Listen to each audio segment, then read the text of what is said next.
हरे कृष्णा हरे राम।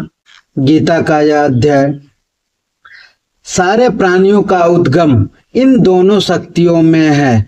इस जगत में जो कुछ भी भौतिक तथा आध्यात्मिक है उसकी उत्पत्ति तथा प्रलय मुझे ही जानो।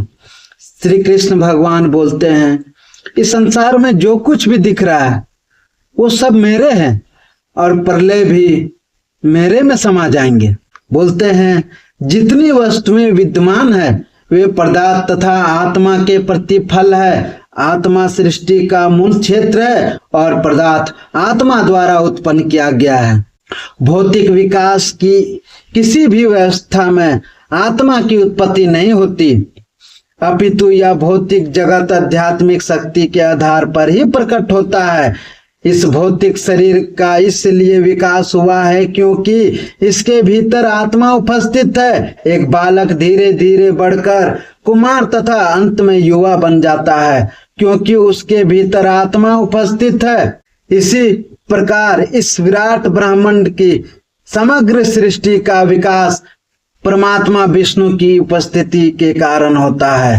अतः आत्मा तथा पदार्थ मूलत भगवान की दो शक्तियां हैं जिनके संयोग से विराट ब्रह्मांड प्रकट होता है। अतः भगवान ही सभी वस्तुओं के आदि कारण है। भगवान के अंश रूप जीवात्मा भले ही किसी गगनचुंबी प्रसाद या किसी महान कारखाने या किसी महान नगर का निर्माता हो सकता है, किंतु वह विराट ब्रह्मांड का कारण नहीं हो सकता। इस विराट ब्रह्मांड का स्पष्ट भी विराट आत्मा या परमात्मा है और परमेश्वर कृष्ण विराट तथा लघु दोनों ही आत्माओं का कारण है।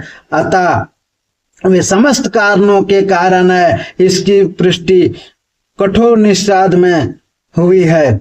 ये था गीता का अध्याय। श्री कृष्ण भगवान बोलते हैं, इस जगत में जितने भी प्राणी हैं और इस जगत जो भी है ये सब एक दिन मेरे में समा जाएंगे क्योंकि वही आत्मा है और वही परमात्मा है, क्योंकि उन्हीं का अंश इस सृष्टि में है और हमें परमात्मा को जानना है और वो एक दिन उसी में प्रलय हो जाएगा।